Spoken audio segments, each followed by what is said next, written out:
My son thought I hadn't noticed him, putting something strange in my backpack, smiling as if nothing had happened. Before continuing, subscribe to the channel and write in the comments what time it is in your region right now. But when he turned away, I quietly put it in his drawer. 30 minutes later, the police arrived. You won't believe what happened next. Before we continue, please subscribe to the channel and let us know where you're listening in the comments. Terry's fist slammed against the oak table. The salt shaker toppled, scattering white crystals across the surface like broken glass. My fork froze halfway to my mouth, a piece of meatloaf still impaled on the tines. Dad, we need another 2,000 this month. The words hit harder than his fist had hit the table. I set my fork down slowly, deliberately, the metal clinking against the ceramic plate. The sound echoed in the sudden silence. Zella sat across from me, her wedding ring catching the overhead light as she twisted it around her finger. Her makeup was smudged beneath her eyes. She'd been crying before dinner. Enough. The word came out sharper than I intended. You're 28. Terry, it's time to learn to provide for your wife yourself. He towered over me, his face flushed with anger or desperation. Sometimes it was hard to tell the difference with my son. The refrigerator hummed behind him, a steady drone that filled the spaces between our heavy breathing. You're being selfish. Terry's voice cracked slightly. Mom would have understood us. She would have helped. The mention of Martha struck like a physical blow. I felt my jaw tighten, my hands clench involuntarily. Zella's quiet sobbing began, muffled by the napkin she pressed to her face. The green beans on my plate had gone cold, congealing in their butter sauce. I pushed my chair back. The legs scraped against the linoleum with a harsh grating sound that made Zella flinch. The overhead fixture cast harsh shadows across all our faces, turning this family dinner into something resembling an interrogation. I've given you $1,200 this month alone, I said, standing slowly. My niece protested. I wasn't as young as I used to be. Before that, it was the wedding venue, the apartment deposit you never used, Zella's medical bills. Dad, please. I stepped away from the table, away from them both. The smell of cooling meatloaf mixed with the tension thick enough to cut. I won't enable this anymore. Terry's breathing was heavy, ragged. Zella had stopped crying, but her eyes remained fixed on her plate, as if the pattern on the china could solve all our problems. The clock above the sink ticked toward 7:35. I walked toward the kitchen doorway, not looking back. My footsteps felt heavier than usual, each one a small defeat. Behind me, I heard Zella whisper something to Terry, urgent and pleading. I couldn't make out the words, but the tone was clear enough. The wooden stairs creaked under my weight as I climbed toward my bedroom. Each step carried me further from the wreckage of another family dinner, another failed attempt at connection. Below, their voices rose again. Terry's anger, Zia's tears, the familiar symphony of dysfunction that had become our household soundtrack. The upstairs hallway stretched before me, dark, except for the light spilling from my bedroom doorway. Inside, Martha's photograph waited on the nightstand, frozen in a moment when our family still made sense. I closed the bedroom door behind me and sat heavily on the edge of the bed. The mattress dipped under my weight, springs protesting after 30 years of use. Martha's side remained undisturbed, the pillows still arranged exactly as she'd left them. 5 years ago, my hands were shaking slightly, not from fear, from exhaustion. From the bone-deep weariness that comes from fighting the same battle over and over, never gaining ground. The photograph on the nightstand showed Martha in her blue dress, the one she'd worn for our 25th anniversary cruise. Her smile was radiant, genuine. I picked up the frame, traced her face with my thumb. The glass was warm under the bedside lamp's glow. She would have understood us, Terry had said. Maybe Martha always saw the best in everyone, especially our son. But she also believed in consequences, in teaching rather than enabling. 2 years ago, I had sold my vintage Harley to pay for the wedding venue deposit. The bike had been my pride and joy, a 1970 Height Sportster.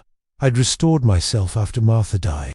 I told myself it was for love, for family. But Terry had barely thanked me, already asking about honeymoon expenses before the check cleared. 18 months later came the apartment's security deposit. I'd canoed my planned fishing trip to Alaska, the one I'd been saving for since retirement. $3,000 that should have bought me mountains and solitude. Cliff instead went to a landlord for an apartment they never moved into. Some excuse about changed circumstances. 6 months ago, it was Zella's medical bills. I worked overtime at 57 years old, my back screaming from construction sites I should have left behind. Every extra dollar went to specialists and tests that revealed nothing more serious than stress-induced migraines. I opened the nightstand drawer. Inside lay the stack of loan documents Terry had convinced me to sign over the past 2 years. Personal loans, credit applications, emergency fund withdrawals. My signature on each one, written in moments of paternal weakness. The paper felt thin between my fingers, fragile as my resolve had been. $47,000. That's what my son's emergencies had cost me since Martha's funeral. $47,000 that should have secured my retirement instead of financing his irresponsibility. Martha's perfume bottle still sat on the dresser, nearly empty, but uncapped. Sometimes I opened it just to remember. Tonight, the scent seemed accusatory, rather than comforting. In the mirror above the dresser, I saw an old man, tired eyes, graying hair, shoulders bent from carrying burdens that weren't mine to bear. When had I become this person? When had love become synonymous with financial rescue? Martha's last words echoed in the quiet room. Teach him to fly on his own. Ray, don't let him live in our shadow forever. I closed the drawer firmly. The stack of loan documents disappeared behind the wooden panel like evidence of my failures as a father.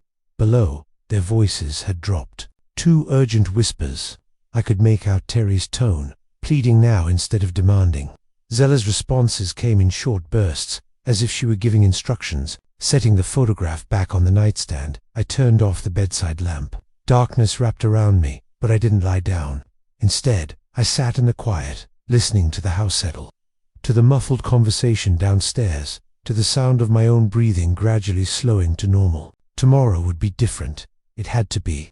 The coffee maker gurgled its familiar morning song, steam rising from the glass calf like incense in a church. I'd been awake since 5:30, unable to sleep after the night's revelations. The kitchen felt different in the early morning light, clear somehow, as if the darkness had washed away yesterday's confrontation. I stood at the sink in my work-low flannel shirt and jeans that smelled faintly of sawdust from my garage workshop. Outside the window, the neighbor's dog was barking at something invisible. Mrs. Peterson's newspaper lay in her driveway, waiting for her to shuffle out in her bathrobe. Footsteps on the stairs announced Terry's arrival. He appeared in the doorway at 7:05, wrinkled t-shirt hanging loose over boxer shorts. His hair stuck up at odd angles and dark circles shadowed his eyes. He avoided looking at me directly. "Coffee is fresh," I said without turning around. My voice sounded normal, controlled. "Good, thanks." The word came out as barely more than a mumble. I heard him fumbling with a mug, the ceramic clicking against the coffee pot as his hands shook slightly.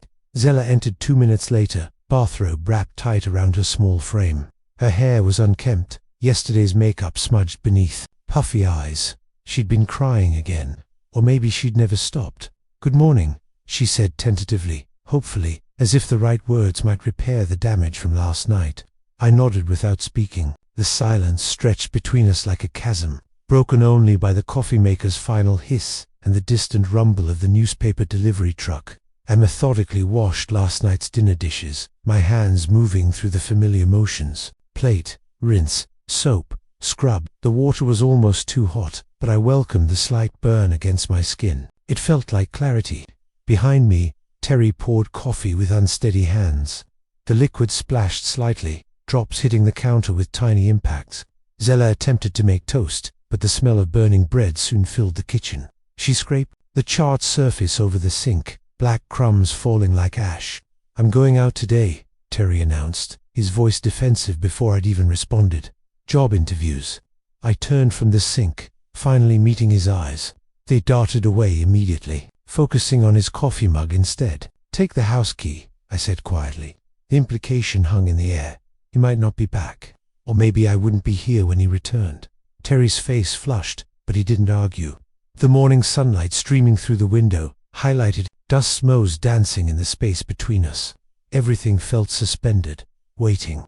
I could hear my own heart beat in the silence, steady and determined. Terry grabbed an apple from the bowl on the counter instead of sitting for breakfast.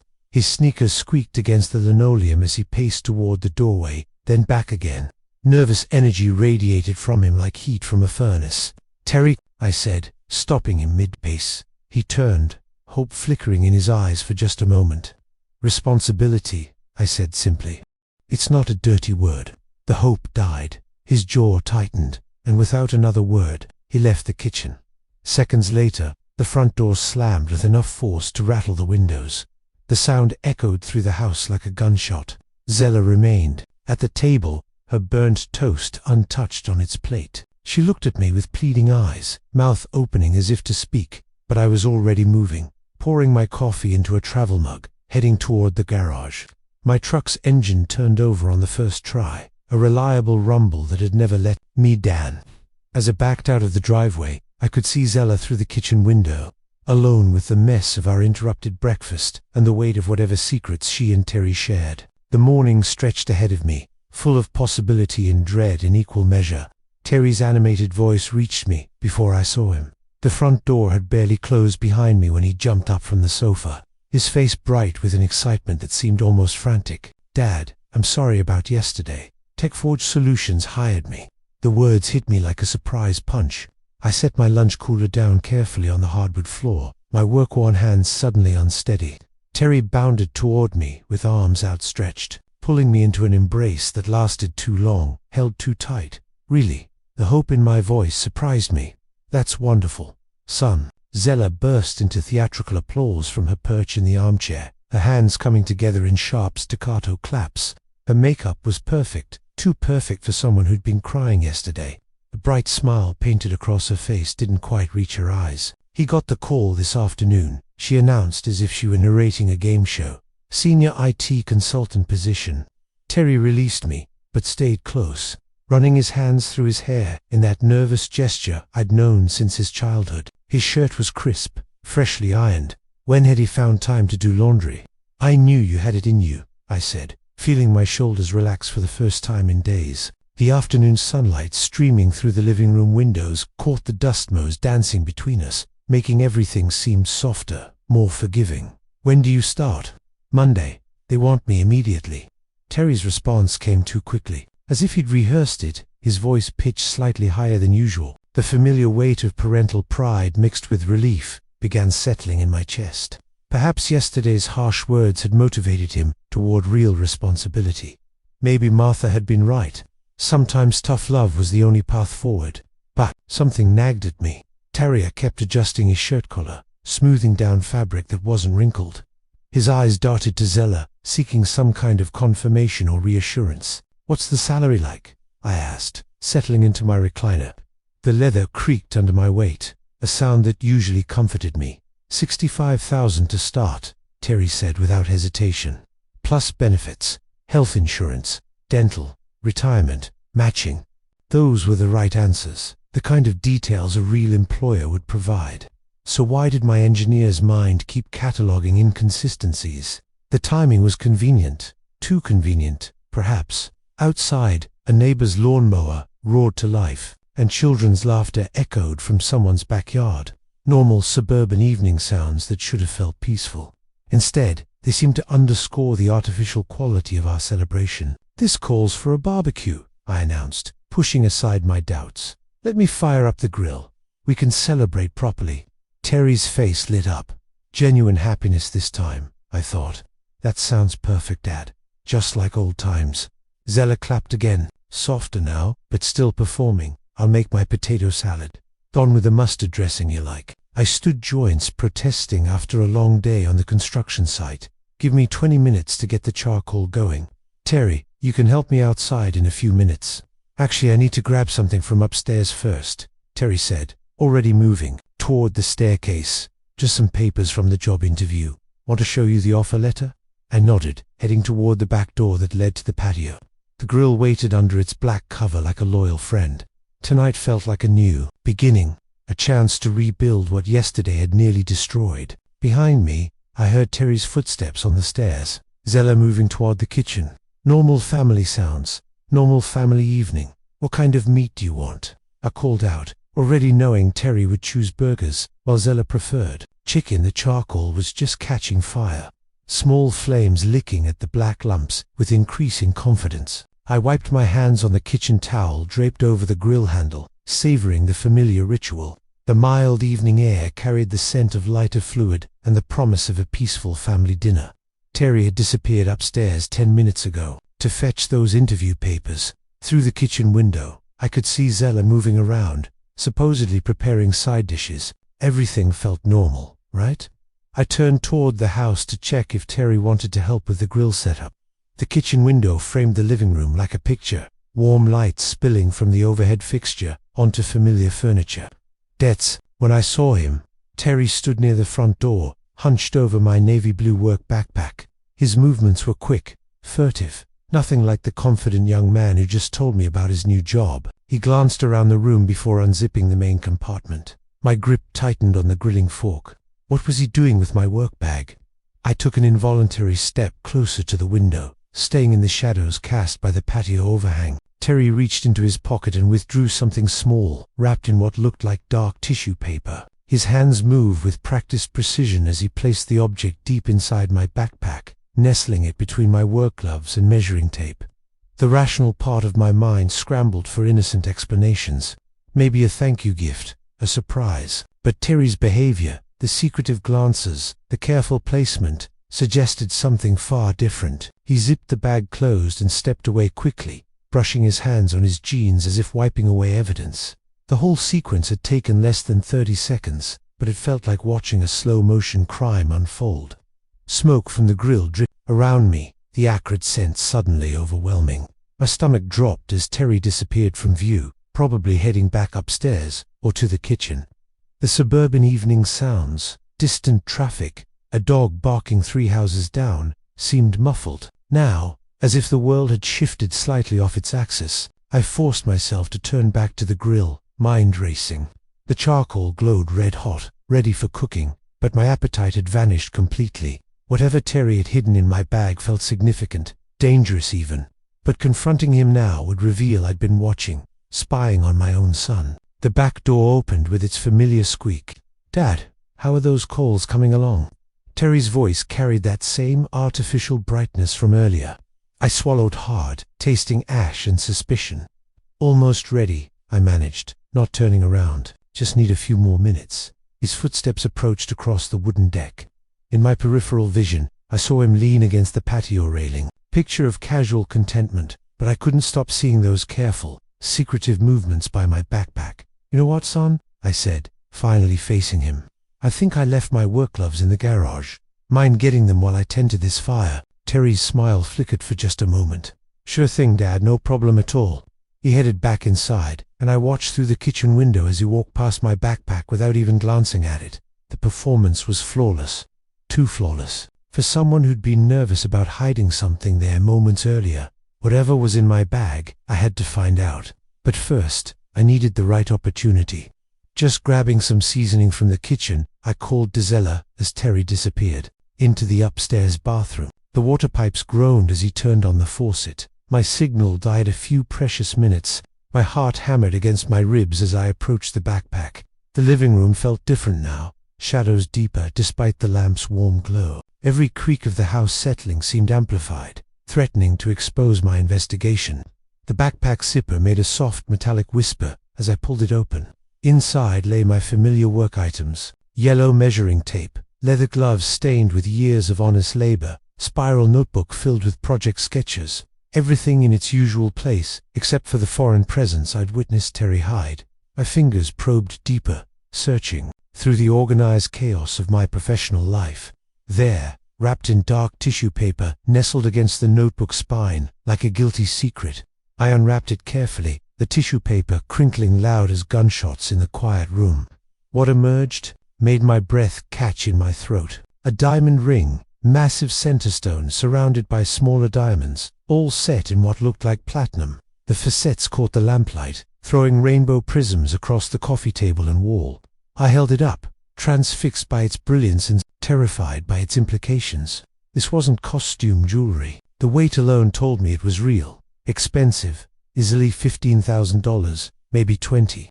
More money than Terry had ever possessed, more than he could earn in months at his supposed new job. I sank it to the nearest chair, legs suddenly unreliable. The ring felt hot in my palm, burning with questions I was afraid to answer. Where had Terry gotten something this valuable? Why hide it in my bag? What was he planning? Water still ran upstairs. Terry's nervous humming drifted down through the ceiling, some tune I didn't recognize. Normal sounds from my son, who was apparently anything but normal. The ring's brilliance seemed to mock me. I thought about yesterday's argument, his desperate plea for money, zealous tears. Had they been planning this, even then, using my generosity as a cover for something darker? My engineer's mind began calculating scenarios. None of them good. If Terry had stolen this ring, putting it in my backpack made me an unwitting accomplice. If he'd planned to claim I'd stolen it, but the water shut off upstairs. Footsteps crossed the bathroom floor. Terry would be down any moment, expecting to find me outside with the grill, playing the role of proud father, celebrating his son's success. In a moment of pure instinct, I slipped the ring into my pocket and quickly repacked the backpack. The tissue paper went back in, positioned as closely as possible to how Terry had left it. My hands shook as I zipped the bag closed. Terry's footsteps reached the top of the stairs just as I stood up, legs still unsteady. The ring felt like a lead weight in my pocket. Evidence of betrayal. I wasn't ready to confront. "Dad, everything okay in there?" Terry's voice carried artificial concern. "Just heading back out," I called, moving toward the kitchen on autopilot. My body functioned while my mind reeled, with implications I couldn't yet process. The ring burned against my leg with each step, a constant reminder that nothing about this evening was what it seemed. Terry's voice drifted through the kitchen window as I slipped back inside. "Dad, how do you want these steaks?" "Medium rare." "Whatever you think is best," I called back. My voice steadied despite the storm raging in my chest. The ring felt like a burning coal in my pocket, its weight pulling at more than just the fabric of my jeans. My feet found the carpeted stairs, avoiding the third step that had creaked for 20 years. Each movement felt calculated, purposeful, an engineer's approach to solving an impossible problem. Terry had violated my personal space, my trust. Something was very wrong with this whole situation, and I wasn't going to face it blindfolded. The hallway stretched before me, lined with family photos that now seemed like evidence of a life I'd misunderstood. Terry's bedroom door stood slightly ajar, afternoon light filtering through the window that overlooked our backyard. Through the glass, I could see my son's silhouette bent over the grill, playing the role of beautiful family man. I pushed the door open slowly, testing for squeaks. The hinges remained silent, well-oiled from years of maintenance. Inside the room held the mixed scents of Zella's perfume and barbecue smoke drifting through the window. Her clothes draped over the chair. Terry's laptop closed on the desk, which scattered papers nearby, the detritus of their shared deception. The dresser stood against the far wall, 3 drawers stacked like secrets waiting to be revealed. I chose the middle one, sock drawer, the most innocuous hiding place. My weathered hands moved among their intimate belongings, pushing aside cotton socks and underwear to create a small hollow. If Terry could put things in my bag without permission, I could return the favor. The tissue paper crinkled softly as I nestled the ring deep beneath their clothing, exactly where it would be found if someone came looking. "Dad, these are looking perfect out here." Terry's voice carried genuine enthusiasm, or at least a masterful imitation of it. I closed the drawer carefully, ensuring everything looked undisturbed. The room held no evidence of my presence, except the faint warmth from my hands and the knowledge that their game had just changed rules. Through the window, Terry was arranging something on the patio table, his movements casual and confident. He had no idea that 30 feet above him, his plan was unraveling thread by thread. My heartbeat thundered in my ears as I moved toward the hallway. Whatever Terry was planning with that ring, whatever role he'd written for me in his scheme, I'd just rewritten the script.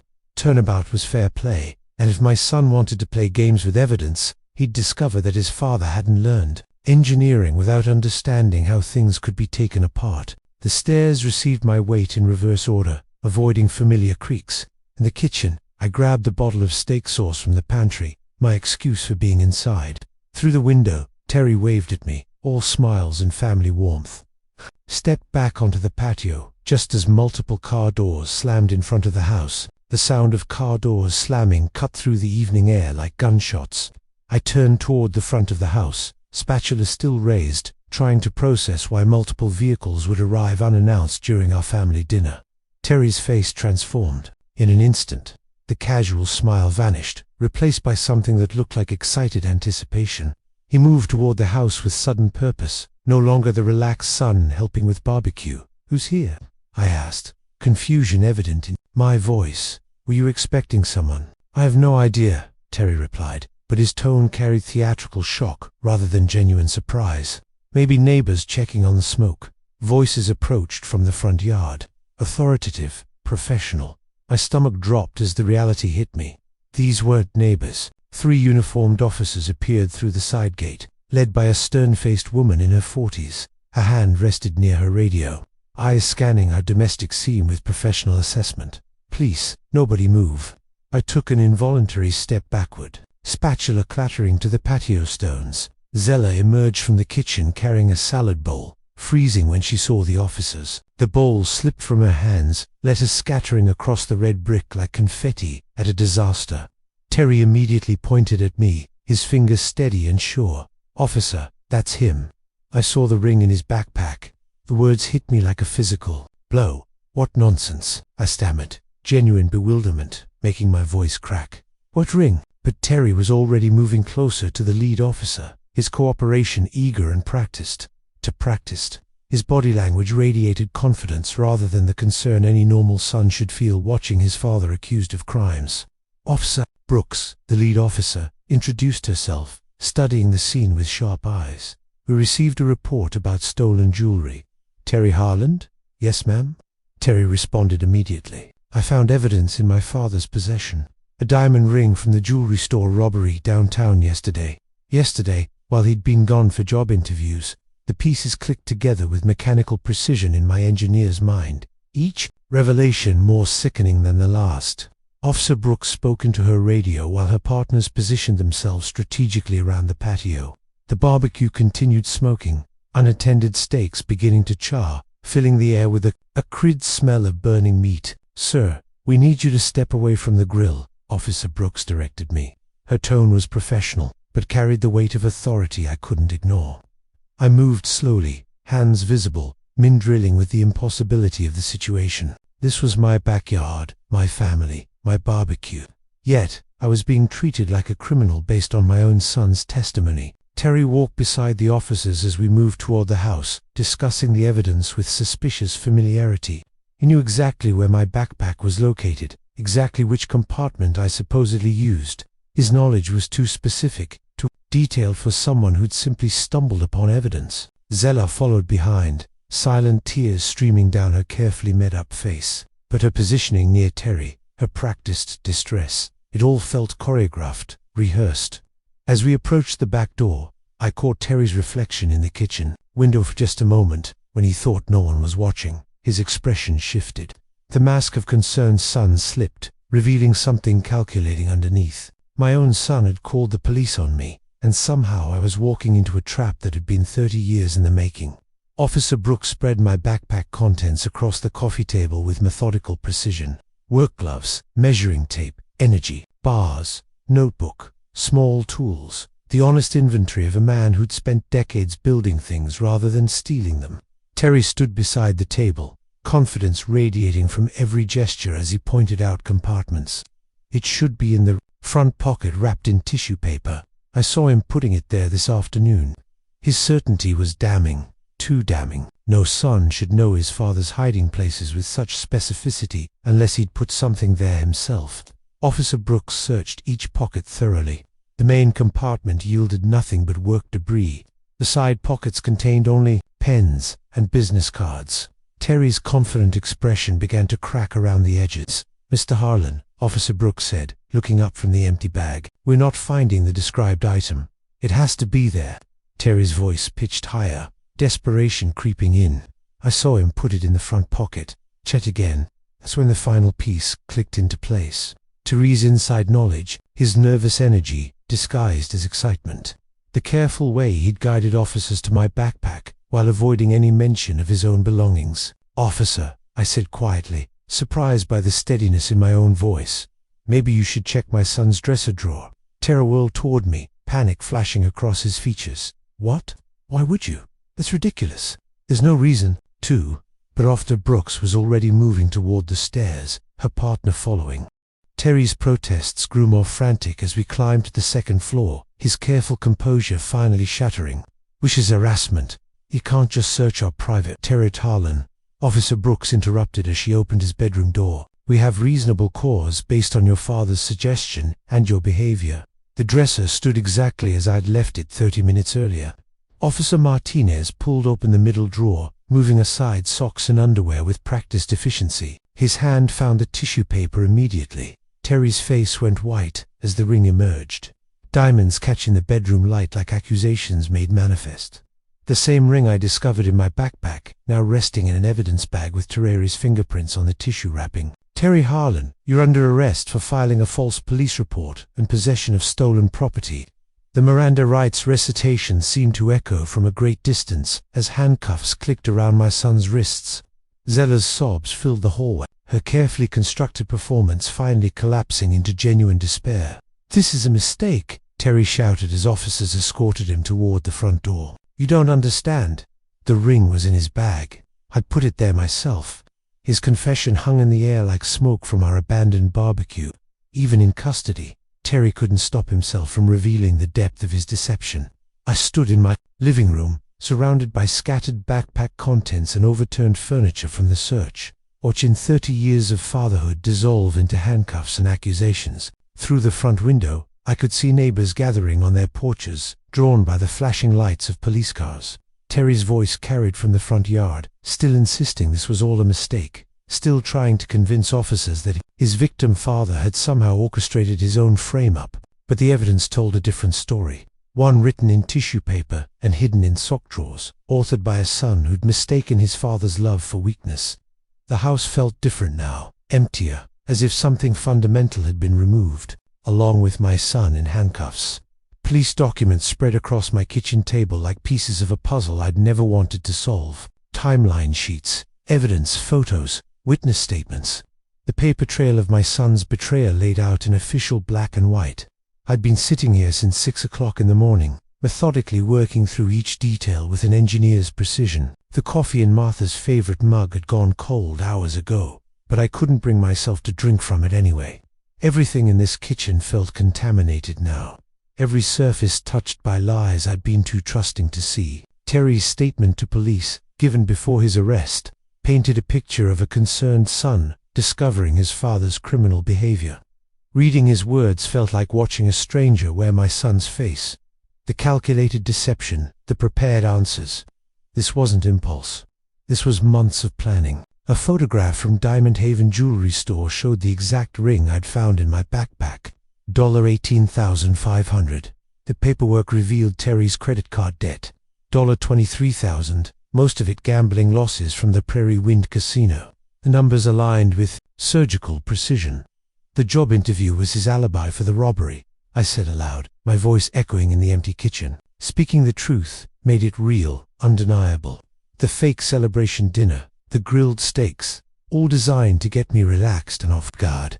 If his plan had worked, I'd be sitting in a jail cell while Terry inherited this house and everything I'd worked 30 years to build. You'd have let me rot in prison for their comfort.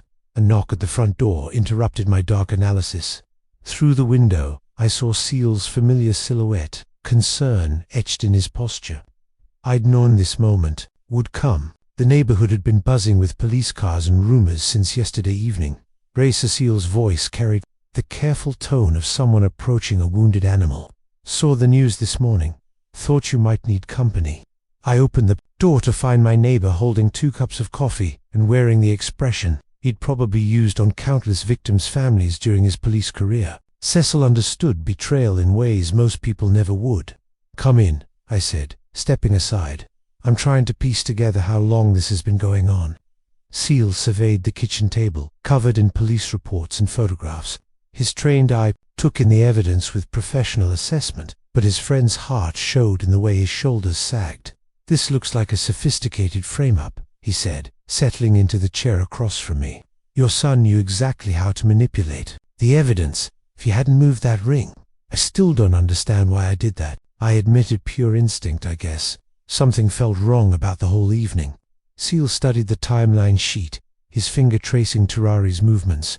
Your instinct saved you from a felony conviction. Look at this. They had every detail planned. The robbery, timing, the planted evidence, even Zella's alibi testimony. The smell of bacon drifted from someone else's kitchen, emphasizing how normal the morning should have been. Instead, I sat surrounded by evidence that my son had tried to destroy my life for money. He would have inherited everything if I'd gone to prison, I said, the full scope finally crystallizing.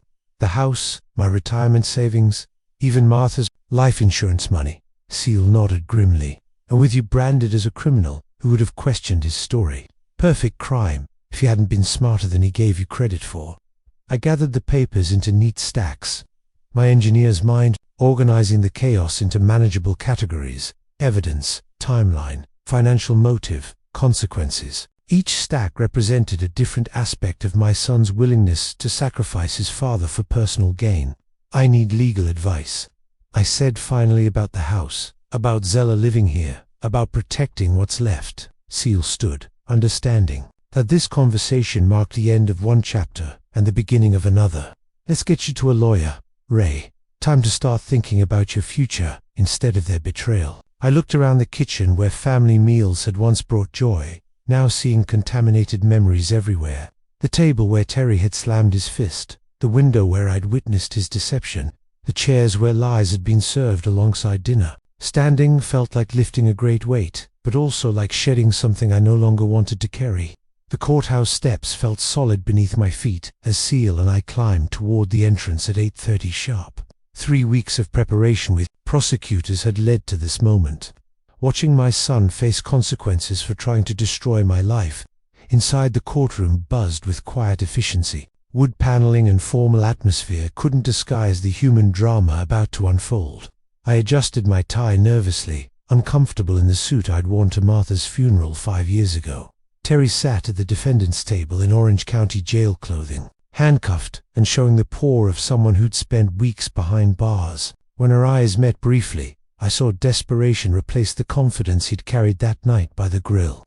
Zella occupied a seat in the defendant's section, pale and thin, wearing what looked like borrowed formal clothes. "Mr. Harlan, please describe what you observed on April 17th, the prosecutor began after I'd been sworn in. "I saw my son place a stolen ring in my backpack to frame me for robbery." The words came out clear and factual, an engineer reporting observations. The defense attorney's cross-examination attempted to portray misunderstanding rather than malice. "Isn't it possible you're mistaken about your son's intentions, Mr. Harlan?" "No," I replied simply. "The evidence speaks for itself."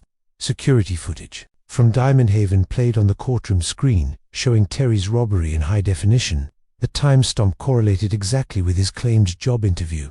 I watched my son's face as he saw himself on camera, the moment he realized his lies had been recorded. When Judge Reed called for sentencing, Terry attempted one last outburst. "Dad, you don't understand. I was desperate. The gambling debts." "Terry Harlan," Judge Reed interrupted sternly, "you're sentenced to 5 years in state prison for armed robbery and attempted witness tampering." The gavel sound echoed through the courtroom like a door slamming shut on 30 years of fatherhood. Bailiffs led Terry away in shackles. His brief appeal in my direction met with my steady refusal to respond. Zella received 2 years probation and community service for her cooperation, plus a requirement to find independent housing within 30 days. The judge's explanation about rehabilitation versus punishment felt distant and academic compared to the finality of watching my son disappear through the courthouse door. As court adjourned, reporters crowded the hallway with questions about family, betrayal, and justice. I walked past them toward the parking garage, my mind already focused on practical matters of selling the house and starting over. Seal matched my pace, understanding that some moments required silence rather than commentary. The courthouse elevator carried us down to street level, where normal life continued despite the destruction of mine. "How do you feel?" Cecile asked. As we reached his car, "Like I just buried my son," I answered honestly, but this time it was his choice to die. The drive home passed in contemplative quiet. Suburban Omaha looking different now that I knew I'd be leaving it soon. Some chapters ended with celebration, others with relief. This one ended with acceptance that family could betray deepest trust, but survival meant choosing your own well-being over obligation to those who'd forsaken you. Moving boxes lined the hallway like sentinels guarding my escape route. 30 years of accumulation reduced to essentials: tools, clothes, Martha's photographs, and legal documents that proved my innocence. Everything else, furniture, appliances, memories tied to this house, would stay behind with the ghosts. Zella emerged from the spare room, carrying a single suitcase, her face pinched with desperation. The court order required her departure today, same as mine, but her destination remained uncertain, while mine pointed toward freedom. Please reconsider," she said, positioning herself between me and the front door. "I have nowhere to go. Terry made me do it. I was scared to refuse him." I paused in loading boxes, studying the woman who'd helped plan my destruction. Her wedding ring caught the morning light, the same ring she'd twisted nervously while lying about Terrari's job prospects. "You should have considered consequences before betraying me," I replied calmly. "You had choices, Zella. You chose poorly. But where will I go? I don't have any money, any family. You'll figure it out. People who survive betrayal usually do." The realtor arrived precisely at 10 with final paperwork. Mrs. Henderson had been patient during the extended sales process, understanding that trauma took time to process. We signed documents at the kitchen table where family fights had once erupted, transforming ownership from Ray Harlan to a young couple excited about their first home. "Keys to your Denver apartment," Mrs. Henderson said, handing me a small envelope. "One bedroom, mountain view, exactly what you requested." Seal appeared in the doorway, having helped load the moving truck that would follow my pickup west. His handshake lasted longer than usual, acknowledging the end of one chapter and beginning of another. "Promise you'll visit within 6 months," I said, meaning it. "Promise you'll answer your phone when I call," he replied, understanding that healing required distance, but not isolation. The moving truck pulled away first, carrying possessions toward a life I'd designed without input from family members who'd proven untrustworthy. I walked through empty rooms one final time, removing Terry's photographs from walls, but leaving nail holes as evidence that someone had once belonged here. In the garage, my pickup truck waited with everything essential, loaded in the bed, new Colorado license plates, new address, new phone number, the infrastructure of reinvention complete. Zella stood on the sidewalk watching as I backed out of the driveway where I'd taught Terry to ride his bicycle 20 years ago. Good memories couldn't erase betrayal, but they also couldn't prevent me from choosing happiness over obligation.